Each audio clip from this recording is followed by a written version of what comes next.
Почитувани пријатели, ве покануваме да бидете дел од утринската програма Глас на надежда. Секој ден од понеделник до петок во 8 часот и 30 минути со Томе Трајков. На Facebook страната на Глас на надежда ќе имате прилика да слушате утринска порака, совети за здравието, животни приказни, рецепти за готвење, гости во студиото и многу други интересни работи. Ве очекуваме.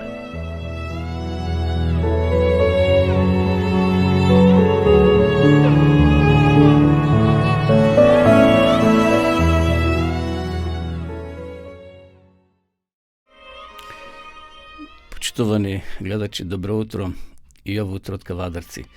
Сречен поздрав од студиото на Радио Глас на надежда. Денеска сме 27. јануари 2022 година. Сонцето во Кавадарци изгреја во 6 часот и 49 минути, а ќе зајде во 16 часот и 41 минута. Утрово и преку ноќта беше минус 5 во Кавадаречкиот регион, а сега моментално е плюс 1, така да температурата полека се качува.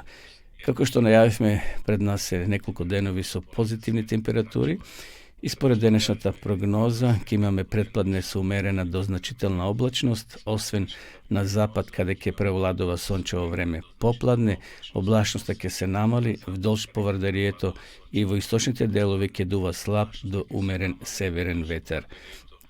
Што се однесува до температурите, дневните ќе бидат во позитива, значи ќе одат нагоре, додека вечерните или минималните се уште под нулата.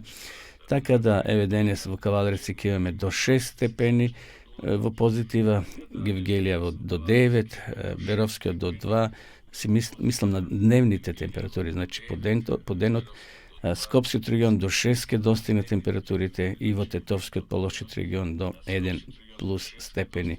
Во Охридскиот ќе биде до 4 и во Пелагонискиот регион исто така до 4 степени.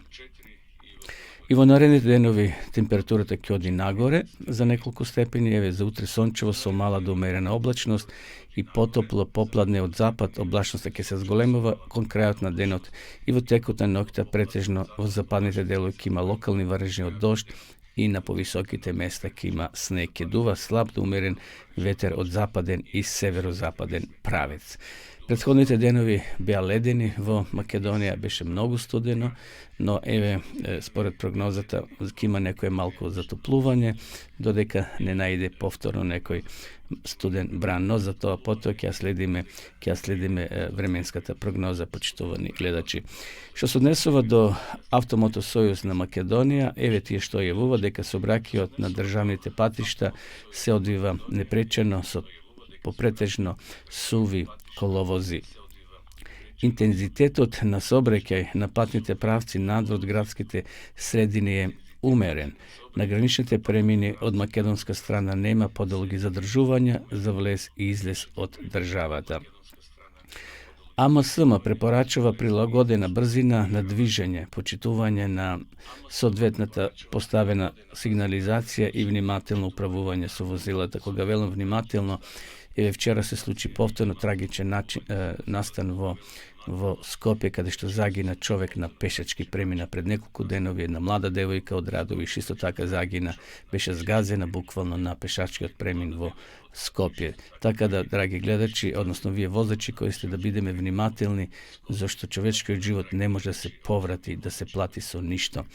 Да бидеме внимателни, посебно и ние пешачите, кога поминувам пешачки премини по градовите, да бидеме внимателни ние од наша страна, зашто ете возачи се невнимателни и многу луѓе, нажалост, гинат на тие пешачки премини, каде што треба да се застане, да се вози полека, зашто секогаш пешаците имаат предност, барем ете во градските средини. Што се однесува до патните правци, Свети Николе Миладиновци се уште има таму застој, односно се вози по една коловозна лента, бидејќи има големи одрони и се уште тоа не е очистено. Се вршат некои работи, значи на патот Радовиш Штип, и сите кои возите на таа делница внимавајте на патната поставена сигнализација и да се почитува режимот на движење.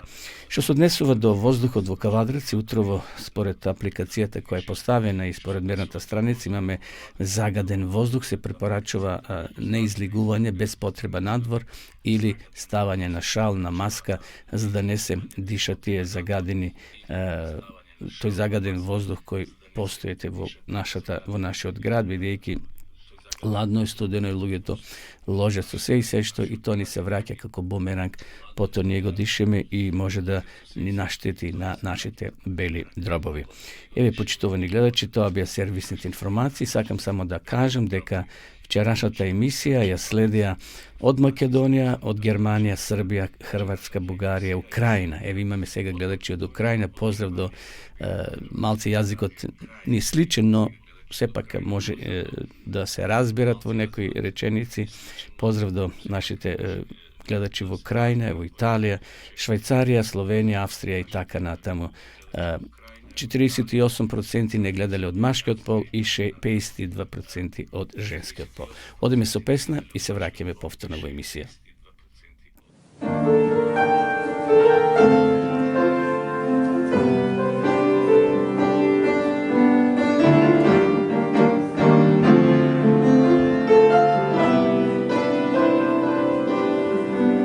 Znak jutra će doći nad mojom posteljom i obasjaće oči umorne od dugih noći nesanih. Smeh zamenit će žalost i teret što iz slomljenog srca još izvire. Svanućem novog dana polako nestaće. Pevat ću pesmu o beskraju lepote. Leteću nebom putem Božjih snova. On dao je mome srcu da bude celo i živi, da diše slobodu i njega želi.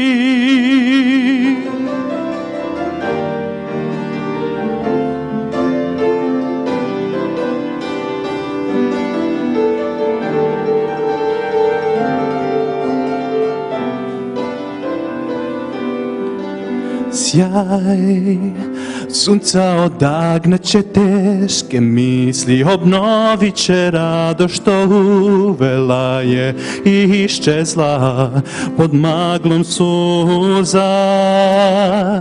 Žar nastanit će pusto srce i kad misliš da ne možeš dalje, s novom snagom tada napred poći ćeš. Pevat ćeš pesmu o beskraju lepote. Letećeš nebom putem Božjih snova. Onda će tvom srcu da bude celo i živi, da diše slobodu i njega želi.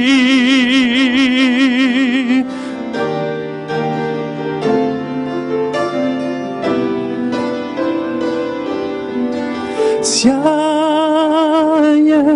novog jutra,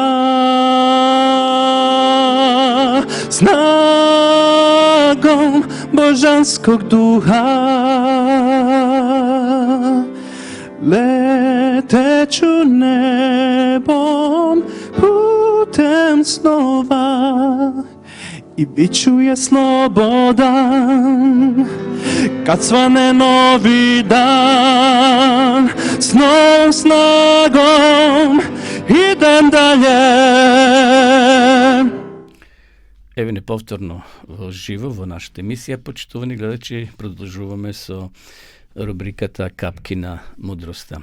Овој утро ќе споделам неколку мудрости што се запишани, сигурно се доживеани од страна на луѓето, па затоа еве да ги споделам и верам дека ќе се поучиме од овие мудрости. Тврдењето дека не е важно луѓето како и во што веруваат е едно од најуспешните заблуди на сатаната.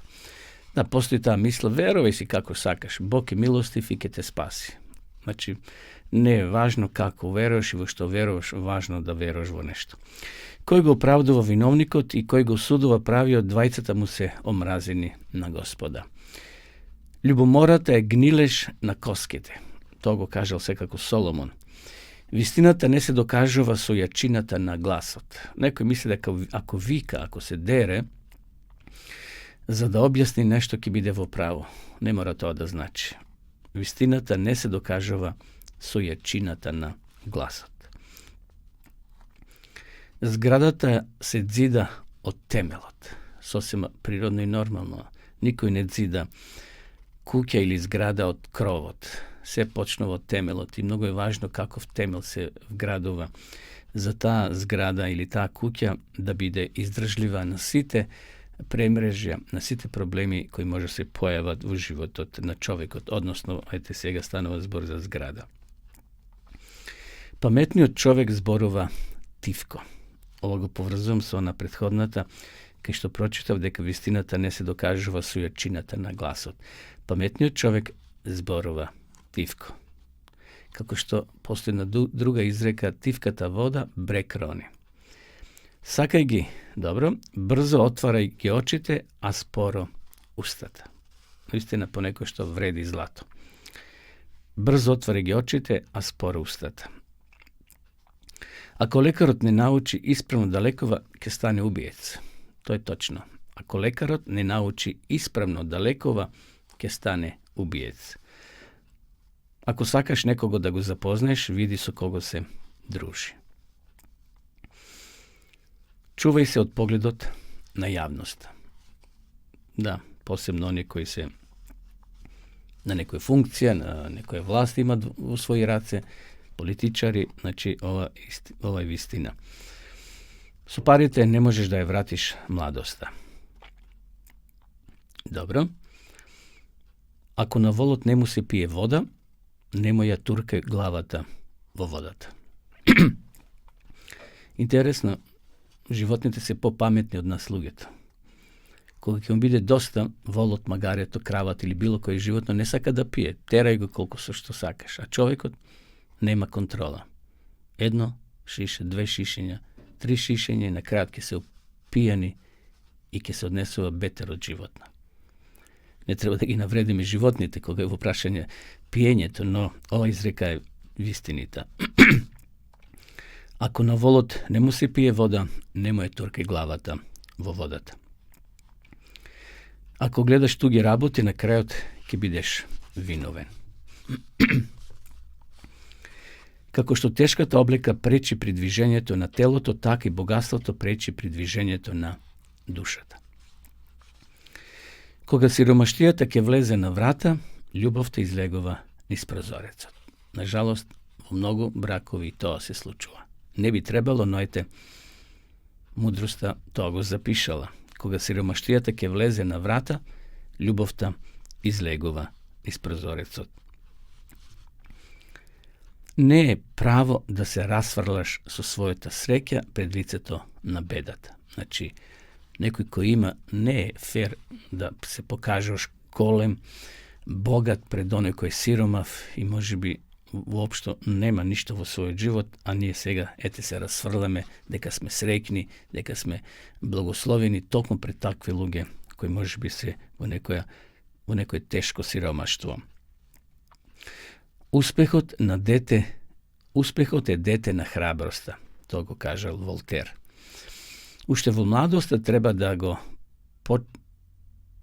подсечеш стапот на кој ќе се подпираш во староста. Ево уште еднаш ќе го прочитам. Уште во младоста треба да го одсечеш стапот на кој ќе се подпираш во староста. Без почитување нема љубов.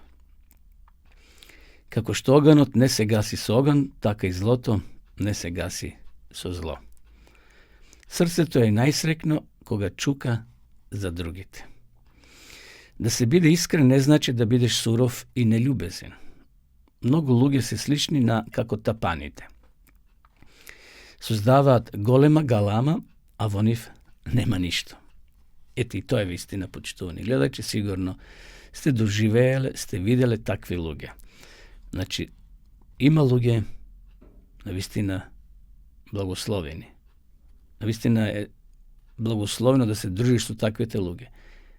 Меѓутоа, има луѓе кои се како тапаните. Создаваат галама, зборуваат се и се што, а во нив нема ништо.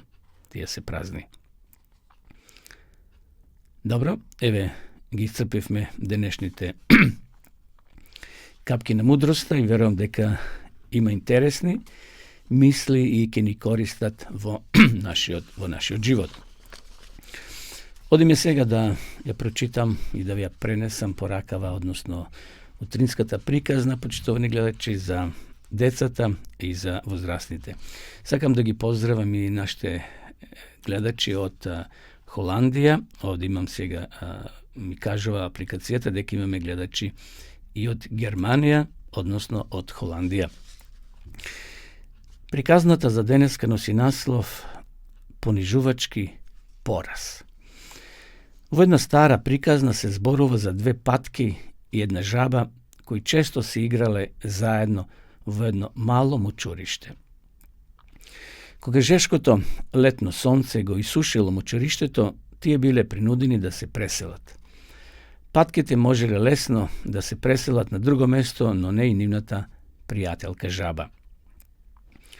Најпосле, жабата предложила патките да земат едно стапче во своите клунови, а таа да го стегне стапчето со своите уста и така да летат заедно. Додека летале кон соседното езеро, ги издогледал еден старец, еден селенец долу на земјата. Зачуден, тој повикал: "Какво чудно вратоломство! Кој ли се досети на оваа идеја?"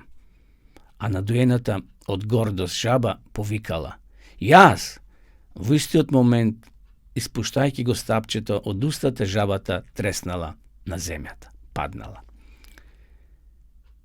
Почитувани гледачи, многу вообразини луѓе денеска доживеале тешки порази во животот и покрај тоа што имале огромно знаење, токму поради својот надмен и горделив дух.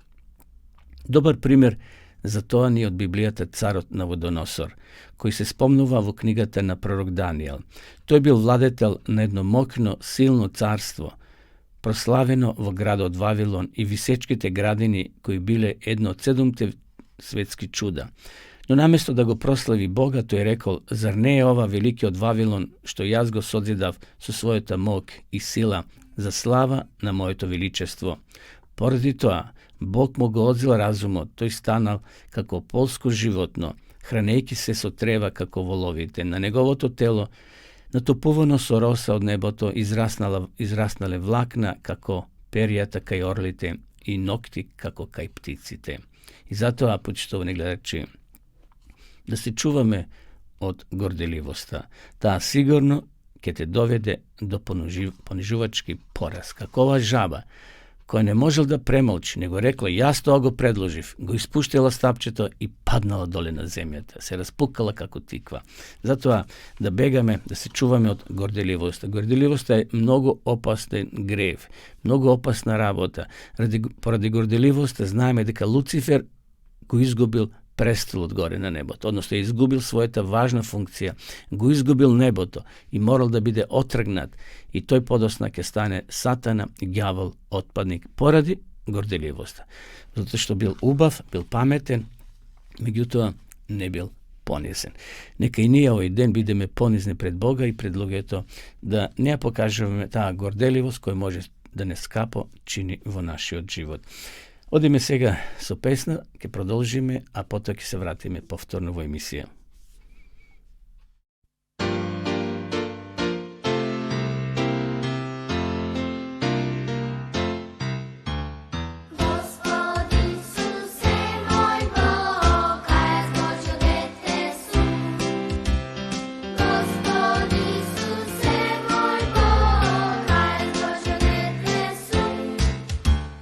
Gospod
Продолжуваме со нашата емисија во живо. Почитувани гледачи, поздрав до сите вас кои во меѓувреме се вклучивте и ја следите нашата програма. Ова емисија се емитува секој ден од понеделник до петок во 8 часот и 30 минути. Следува рубриката Утринска порака. Денешна утринска порака, почитувани гледачи, наоѓаме токму во Ефесјаните 6 глава 17 стих. Секој ден читаме по еден стих од ова глава од Ефесјаните, бидејќи зборуваме за оклопот на правдата, односно за таа облека што треба ние да имаме како христијани за да се сочуваме и да се одбраниме од нечестивиот. Денеска насловот е мечот на духот. И мечот на духот кој е Божјото слово. Ефесјаните 6 глава 17 стих. За борбата против злото што го преплавува светот, Бог ни оставил на располагање обилни средства. Библијата представува вистинска ризница на духовно оружје со кој можеме да се вооружиме и да се приготвиме за борбата. Своите бедра мораме да ги препашеме со вистината, а градниот оклоп со правдата. Во нашите срца секојаш треба да се наоѓа штитот на верата, на главата шлемот на спасението, а со мечот на духот, кој е Божјото слово, можеме да си го расчистуваме себе си патот низ пречките на гревот. Првиот Адам паднал, вториот Адам цврсто се држал до Бога и неговото слово и во најтешките околности. Неговата вера во добрината, милост и љубовта на неговиот татко не се поколебала ниту во еден момент. Пишано е било неговото оружје за одбрана, а тоа е мечот на духот со кој треба да се послужи секое човечко суштество. Во овие денови на опасност и расипаност, младите се изложени на многу неволи и искушенија. Мнози напловат кон опасни пристаништа. Ним им е неопходен кормилар, но тие отфрлаат толку потребната помош, мисля дека се способни самите да управуваат со својот чамец и не сваќа дека тој многу брго ќе удри во невидливата карпа која може да предизвика бродолом на нивната вера и среќа. Мнозина се склони да бидат нагли и тврдоглави. Таквите не го послушале советот на Божето слово, не се бореле со самите себе, не постигнале важни победи и нивната горделива и непопустлива волја ги одвлекла од патот на должноста и послушноста. Од Божите синови и керки се очекуваат големи дела. Ги гледам денешните млади и моето срце гине по нив. Какви само можности се отварат пред нив. Ако навистина сака да учат од Христа, тој ќе им даде мудрост, како некогаш на Даниел. Почеток на мудроста е стравот од Господа. По сите своји патишта размислувај за него и тој ќе ти ги покаже твоите патики. Тоа се цитати од псалмите Давидови и од пословици. Младите нека се обидат да ја ценат предноста што им се нуди, да бидат насочувани од непогрешливата Божја мудрост, нека го земат словото на вистината како свој советник, нека станат вешти во користењето на мечот на духот. Сатаната е мудар војсководач, но еден скромен и верен војник на Исуса Христа може да го совлада. Тоа беше поракава утринска, почитувани гледачи, која најдовме во посланието до Ефесјаните во 6 глава 17 стих и овде Павле не учи, односно Бог преку апостол Павле, земете го мечот на духот, а тоа е Божето слово. Ние не се бориме против крв и против тело, вели Павле, туку против поднебесните духови, а тоа е сатаната. Ако ја имаме речта Господова, како Исус што се бранил во пустињата кога сатаната го кушал, и ние ќе бидеме победници. За борбата против злото што го преплавува светот, Бог ни ставил на располагање обилни средства. Значи, треба комплетно да бидеме облечени како еден војник кога оди на бојното поле. Тој има и оружје, има и опасач, има и шлем, има и заштитни средства, чевли, односно чизми, така да еве ние духовно да се облечеме во сето оружје Божје кој ни стои на располагање.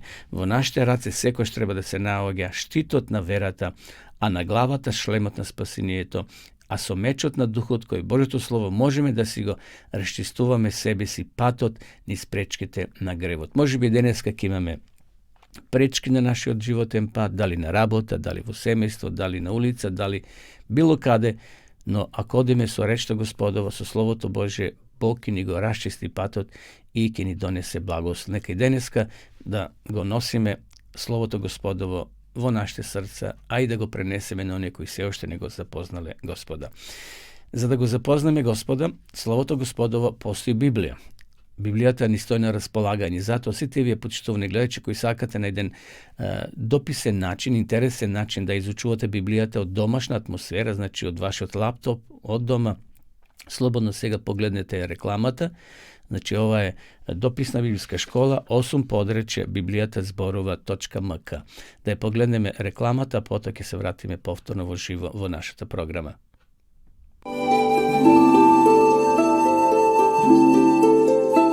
Почитувани пријатели, доколку сакате да ја изучувате Библијата, имате изворедна прилика тоа да го сторите преку онлайн веб страницата на Библијата зборува. Оваа веб страница е креирана за да ви обезбеди сеопфатно, организирано и темелно проучување на Библијата. Курсевите се бесплатни и без обврски. Можете да го следите во кое било време, тогаш кога вам ви одговора.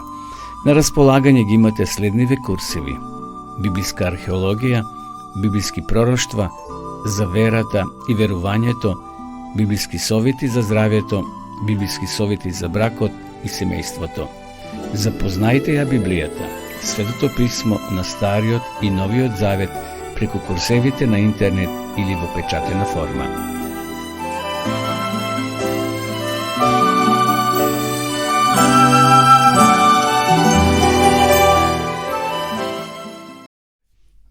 Почитувани гледачи, продолжуваме со емисијата. Дојдовме до рубриката за библиските личности. Денеска ќе зборуваме за Халев. Ако се сеќавате, вчера зборувавме за Исус Навин, тоа е негов најдобар пријател на Халев. Само тие двајца влегле во ветената земја од оние 10, односно 12 кои биле да ја извидат земјата хананска. Значи, профилот на Халеб или Калеб е извидник и усвојувач на хананската земја. Халев бил добар човек. Тој го ставил Господа на прво место во својот живот. Неговата приказна е запишана во книгата Броеви. Откако израелците избегале, односно го напуштиле Египет и стигнале до границата на ветената земја, Мојсе испратил 12 шпиони или извидници во Ханан да ја разгледа таа територија. Меѓу нив бил Исус Навин и Халев. Сите извидници се сложиле дека таа земја е богата, дека таму тече мед и млеко. Но 10 од нив рекле дека Израел не може да се освои, бидејќи низините жители биле премногу моќни, а нивните градови како тврдини. Само Халеб или Калеб и Исус Навин се осмелиле да ги противречат. Тогаш Халев го замолчи народот пред Мојси и рече, читам во книгата Броеви, 4 книга Мојсеева 13:30. Ние треба да одиме и да ја поседуваме земјата, зашто сигурно можеме да го направиме тоа. Бог бил толку, да кажеме, лут на израелците поради нивната недоверба во него, што едноставно Бог морал да дозволи тие да талка 40 години, се додека целата генерација не починала, не умрела во пустињата, сите освен Исус Навин и Халев. Можеле за кратко време да ја освојат хананската земја израелците, меѓутоа ради нивното неверие 40 години тие се вртеле, би рекле, во еден круг заради тоа што покажале недоверба во Господа, имале толку докази дека Бог е со нив. Што да кажеме уште за овој Халев?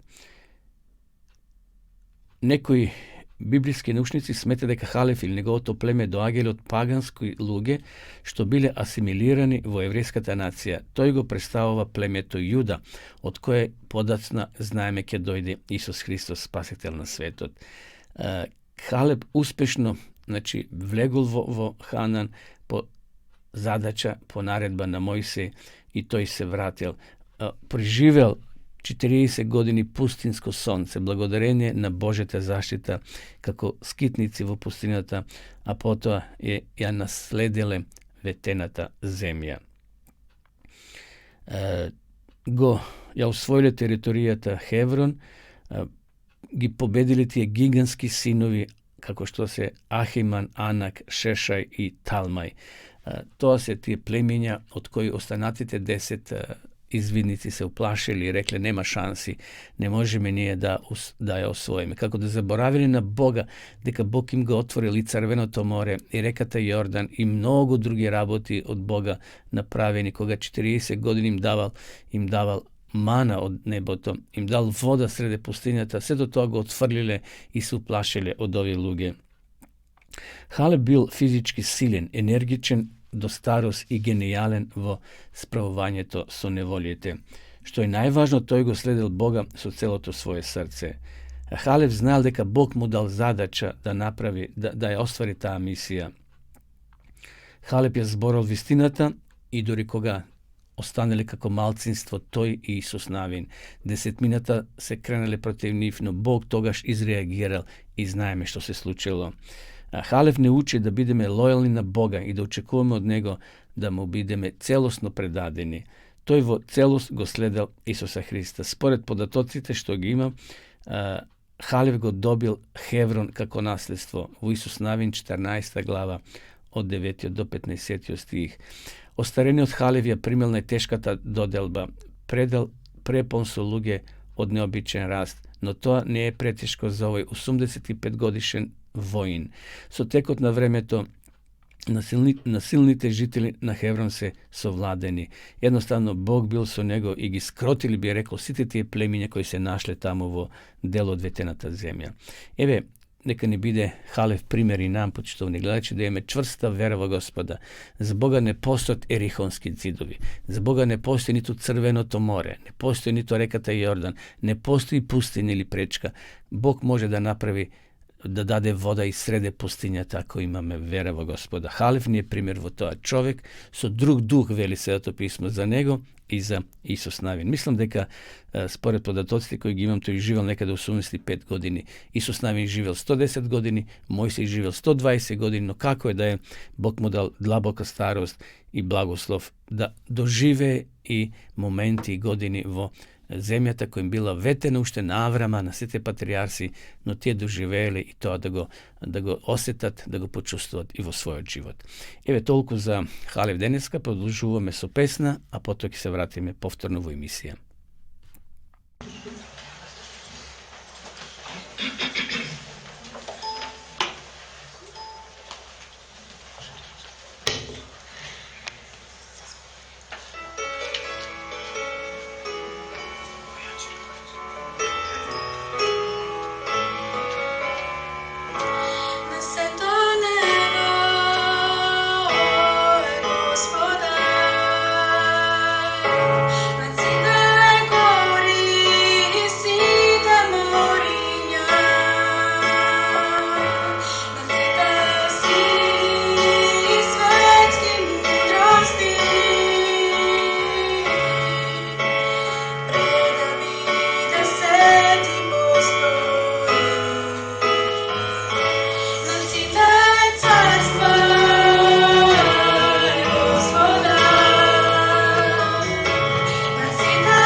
Sili i sve nebeskih múdrosti.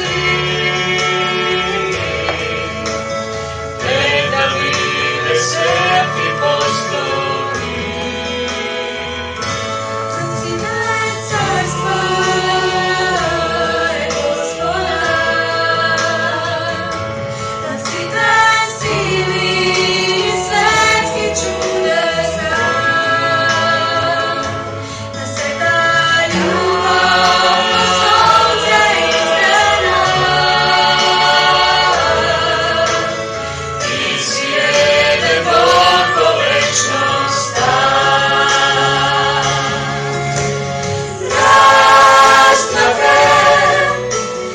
krstom za tebe,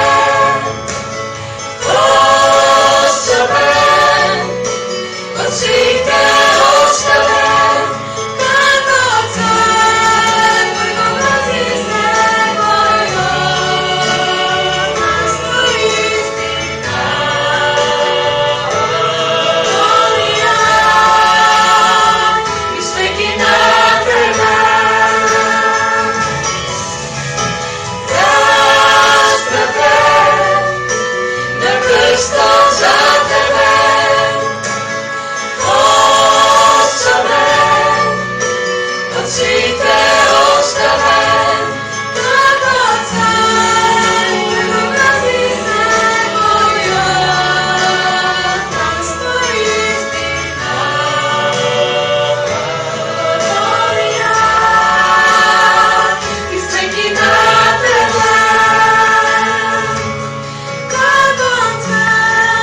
tvoj obrazí znemojo, nás tvojí stýka. Volia,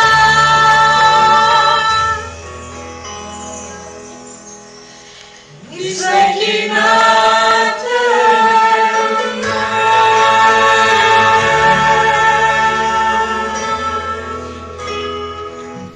Sledova rubrikата почитувани гледачи за нашите села, градови и водопади. Овутро се одлучив да ви пренесам една слика, односно информации за селото Миравци.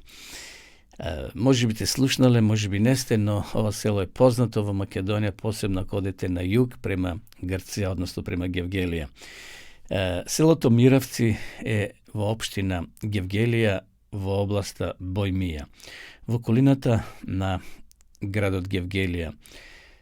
До 2004 година селото било административно седиште на истата општина, но подосна е окинато. Населбата се наоѓа во областа Бојмија, на крајниот северен дел на територијата на општина Гевгелија. Селото лежи на десната страна на реката Вардар, распослано во Гевгелиско-Валандовската котлина. Селото е ремничарско, сместено на надморска висина само од 110 метри. Се наоѓа непосредно до стариот пат Демир Капија Гевгелија, каде што денес е изградена нова делница Демир Капија Смоквица од меѓународниот автопат Александар Македонски. Односно денеска тој пат се вика Пријателство, автопатот Пријателство. Од градот Гевгелија оддалечено 21 километар. На ридовите на Миравци, кои се дел од источното подножје на планинскиот масив на Кожов, се наоѓа излетничкото место Бел Рај, кое катастарски се наоѓа во соседното село Петрово. Во близина на селото Миравци, на патот кон селото Петрово, се наоѓа и Вештачко езеро. Селото има релативно голем атар, што зафаќа површина од 28,8 километри квадратни. На него превладуваат шумите со површина од 1707 хектари и така нато. Миравци има добро економска развиеност, пред се поради земјоделството покрај основните полиоделски култури, благодарение на таа мирна или топла клима. Во Миравци и околината успеваат и зеленчук, рани домати, краставци, компири, зелки, млад кромит, лук, марола и така натамо. Секако успеваат и некои тропски медитерански овојши, како што се кивите, калинките, смоквите, јапонските јаболки, кои освен на домашните пазари, во последно време се извезуваат и на странските пазари. И сега да видиме нешто за самото население. Значи, Pretežno се таму Македонци. Мировци е големо село со пораст на бројот на жителите. Така населбата во 1961 година имала 1438 жители, од кои 1419 биле македонци, 12 жители срби, а во 94 година од минатиот век селото броело 1667, значи се зголемило, од кои 1662 жители македонци и 5 жители срби. Според пописот од 2002 година, во селото Мировци имало 1647 жители, од кои 1640 македонци, 6 срби и 1 останат. Интересно, многу села во Македонија жителите, односно населението се намалува бројот, миграција село во град или заминуваат во странство. Еве интересни податоци, почитувани гледачи, за селото Мировци, кое се зголемува. Од 2002 година имало 1647, ќе видиме сега од овој попис минатата година што беше колку има жители. Како е да е, една убава населба, мирно село. Ако сакате да се занимавате со земјоделство, еве ви прилика да најдете таму куќа да си купите или место, за да може да отпочнете нова етапа во вашиот живот. Ако сте земјоделци, ако сте настроени да работите и сакате, еве овде селото Мировци ви стои на располагање. Како е да е, Македонија изобилува, почитувани гледачи, со многу села, со многу водопади и убави предели. Одеме сега да кажеме нешто за здравата храна, односно зборуваме, значи секој утро делиме здрави рецепти и денес ќе прочитаме нешто за здравата исхрана, односно пирамида на исхраната. Сте виделе како изгледа пирамидата? Значи пирамида и тука се назначени врстите на храна што треба да ги јадиме. Најпрвин, знаете што треба на дното да биде. Еве, ќе прочитам јас овде сега интересни факти. Се што внесуваме со храната во нашиот организам не гради и менува. Од тоа зависи нашата сила, здравје и живот. Нека вашата храна биде лек, а вашиот лек да биде храна, изрека на познатиот антички грчки доктор од островот Кос, Хипократ. Денес сме секојдневно во различни медиуми бомбардирани со совети за здрава храна и нејзино значење. Некогаш заморот, безволност и болеста не тераат исто така да се запрашаме што е здрава исхрана и како може да ни помогне да се чувствуваме подобро, порасположено и поздраво. Правилно, односно здрава храна во кратки црти може да се дефинира како разновидна исхрана, но конзумирана во соодветни количини кои ги покрива дневните енергетски потреби на поединецот. Здравата храна ни дава енергија, ни го чува здравјето и ни возможува да уживаме во животот, да учествуваме во многу физички активности. Здравата храна не прави поубави, бидејќи убавиот надворешен изглед е одраз на здравиот организам. Затоа да внесуваме, почитувани гледачи, здрава храна. Една од најчестите методи на илустрирање на правилниот начин исхраната е пирамидата за исхрана. Пирамидата на исхрана сликовито ги прикажува различните групи на храна кои треба да бидат застапени во секојдневната исхрана и за да му обезбедат на организмот потребни состојки за нормално функционирање. За секојдневната исхрана потребни се јаглени хидрати, масти, протеини, белковини, витамини, минерали. Нема забранета храна, но се внесува во правилни количини. Количината на видот на храна е индивидуална и зависи од состојбата на организмот, здравјето, возраста, полот, физичките активности, хронични болести и така натаму. И сега да видиме како почнува таа пирамида. Во основата на пирамидата се наоѓа храната која треба да биде основа на секојдневната исхрана. Тоа се, запамтете, почитувани гледачи, житарки, леб, компир, тестенини, ориз, качамак и други пченкарни производи. Препорака е внесување на 6 порции на житарки. Овошјето и зеленчукот се наоѓаат на второто ниво на пирамидата, тие се богати со витамини, минерали, антиоксиданси и диетални влакна и го спречуваат оштетувањето и старењето на организмот. Зеленчукот не содржи холестерол и многу масти и калории. Секојдневно се препорачува внесување на 2 порции овоше и 3 порции зеленчук. Трето, млеко и млечните производи се богати со калциум кој е потребна за раст, развој и одржување на коските, регулирање на некои функции на мускулите, има важна улога во правилното работење на kardiovaskularni sistem. Preporaka je vnesuvanje na 3 porcije dnevno. Meso, riba, jajca, polumesni proizvodi, tek se gore na 4. nivo na ta piramida. Znači, potrebni se 2 porcije dnevno. Na vrvot na piramidata se navija hrana koja je kako koncentrirana izvorna energija za balansirana ishrana treba da se vnesuva v minimalni količini, a to se masti, zejtin, šeker, slatki i gricki. Znači, to se na vrvot, što treba da se izbjegnuva i mnogo malko da se vnesuva v naš organizam. Poželjno je da vnesot na hrana bide podeljen v 5 obroci, 3 glavni, doruček, ruček i večera i 2 užinki, iako vo današnje vreme brzo tempo na životu često go onevozmožuva počitovanje to nova pravilo. Osim navedenite opšti principi za pravilna ishrana, ne sme da se zaboravi pravilnata hidratacija, odnosno vnesuvanje na dovoljno tečnosti. Potrebno da se pije sekoj den od 1,5 litar do 2 litra tečnosti, se misli na ona čista pitka voda.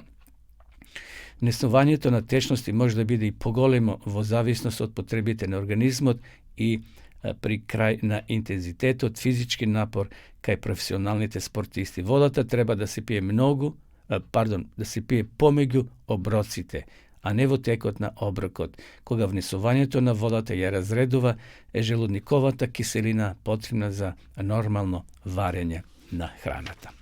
Еве, тоа беа советите за здравјето. Многу важен елемент на здравата храна е воведување на физичка активност, како важен елемент на правилна исхрана и начин на живот воопшто. Значи, потребно е пешачење.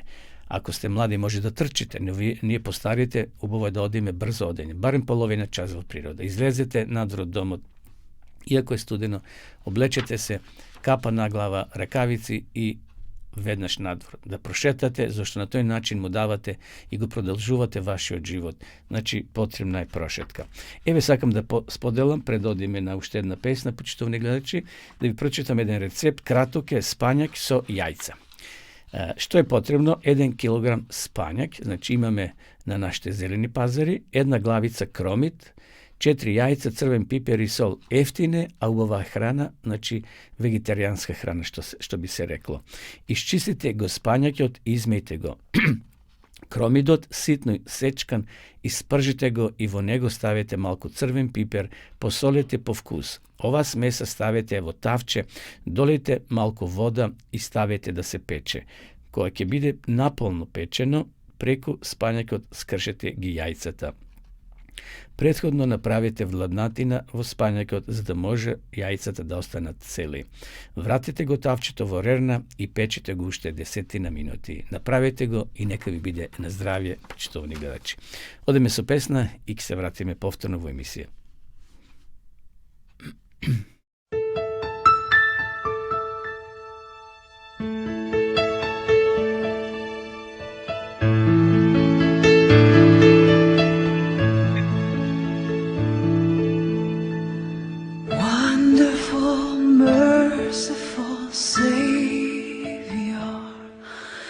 Precious Redeemer and friend, who would have thought that a lamb could rescue the souls of men? Oh, you rescue the souls of men.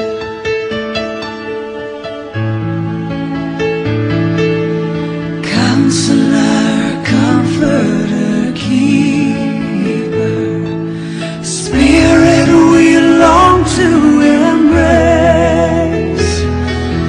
You offer hope when our hearts have hopelessly lost our way. Oh, we've hopelessly lost the way. You are the one that we praise. You are the one we adore. You give the healing and grace our hearts always hunger for. Oh, our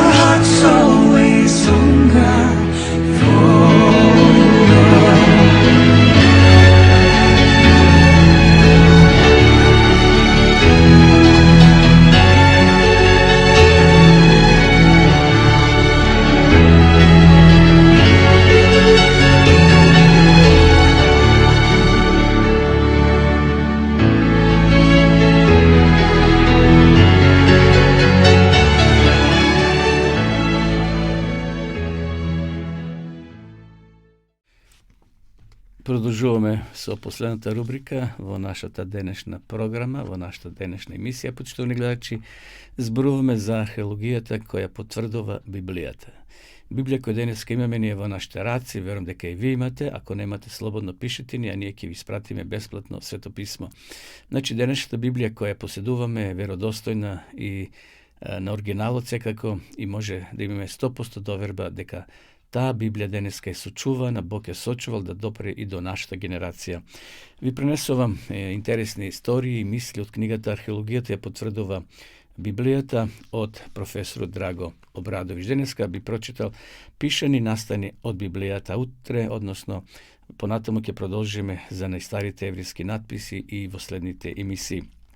Еве што запишал професорот.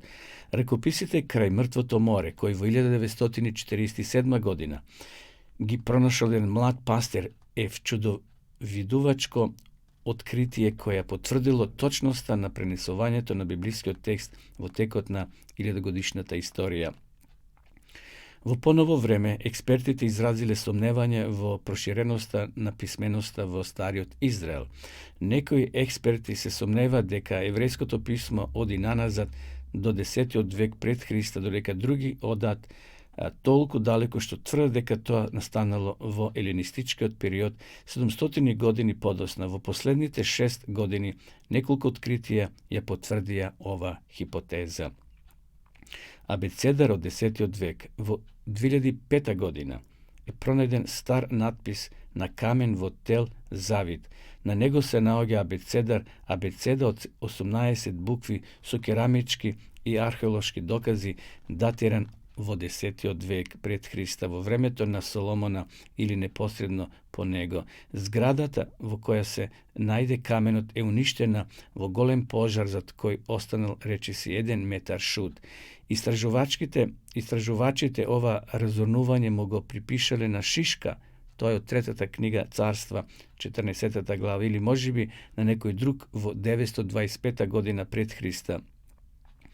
Овој абецедар е една од најстарите потврди на познатата абецеда, освен што е најден во јасно означеното археолошко обкружување кој укажува на 10 век пред Христа. Тој дава јасна врска меѓу развојот на јазиците во Стариот Израел и мноштвото археолошки докази за градбите во текот на ова обединето царство, односно кралство. Еве, почитувани гледачи, значи археологијата ја потврдува веродостојноста на Библијата, дека од тоа време луѓето биле писмени, многу понапредни од нас денес. Иако денеска ние имаме компјутери, имаме многу современи научни достигнувања, но сепак, благодарение на археологијата, денеска може да веруваме дека она што е запишено од старите пророци е верно на оригиналот и денеска ни може да го откриваме нашиот Господ и Спасител токму на страниците на Светото писмо. Ова наше денешно дружење, драги гледачи, сакам да го завршам, како и секоја утро што тоа го правам, со еден пример и потоа ќе се одјавиме за денеска. Примерот носи наслов "Најдоброто доправа доаѓа". На една млада христијанка и била диагностицирана тешка болест, а за живот и останале само уште 3 месеци. Имала рак. Бидејќи се решила да ги среди под наводници работите пред смртта, го повикала старешината за да го запознае со деталите врзани за низината последна желба.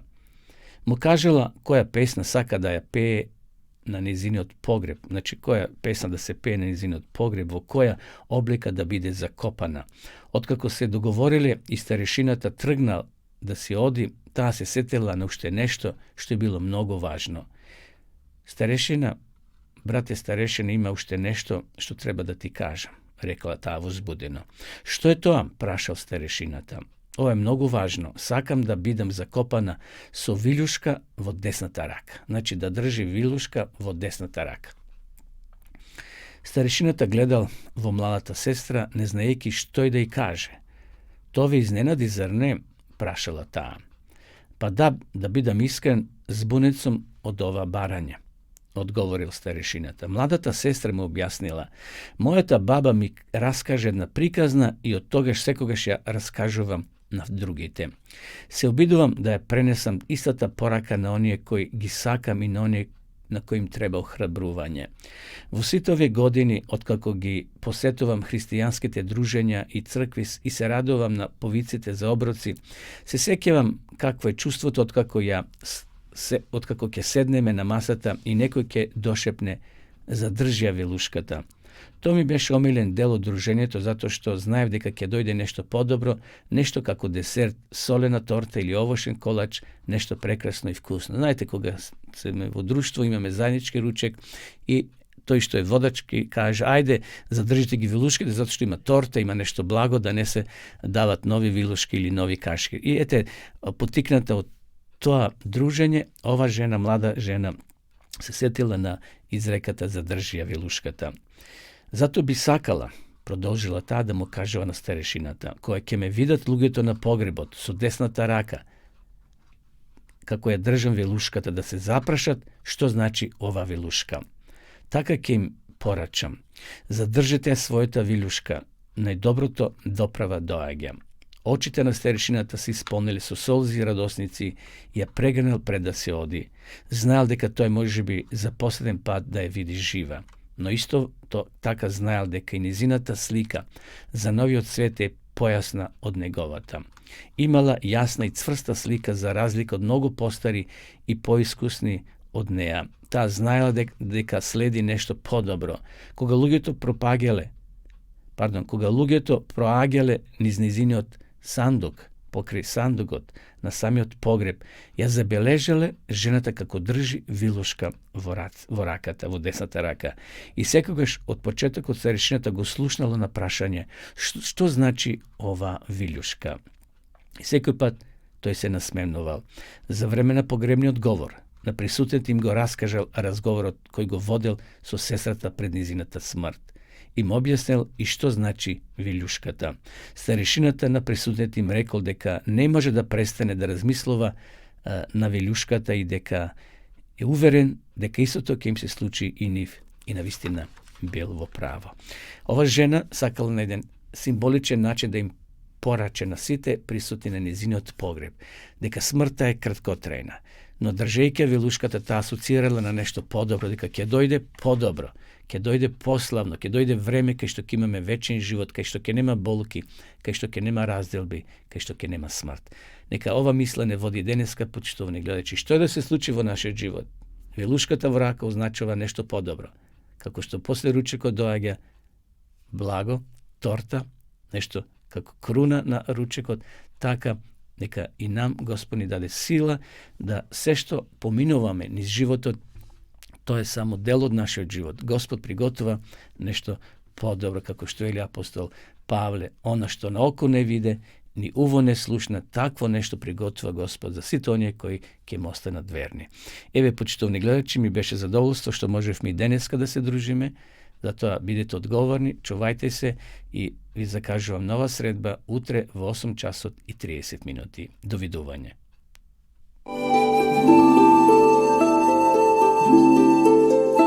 Почитувани пријатели, доколку сакате да ја изучувате Библијата, имате изворедна прилика тоа да го сторите преку онлайн веб страницата на Библијата зборува. Оваа веб страница е креирана за да ви обезбеди сеопфатно, организирано и темелно проучување на Библијата. Курсевите се бесплатни и без обврски. Можете да го следите во кое било време, тогаш кога вам ви одговора. На располагање ги имате следниве курсеви: библиска археологија, библиски пророштва, за верата и верувањето, библиски совети за здравјето, библиски совети за бракот и семејството. Запознајте ја Библијата, Светото писмо на Стариот и Новиот Завет преку курсевите на интернет или во печатена форма.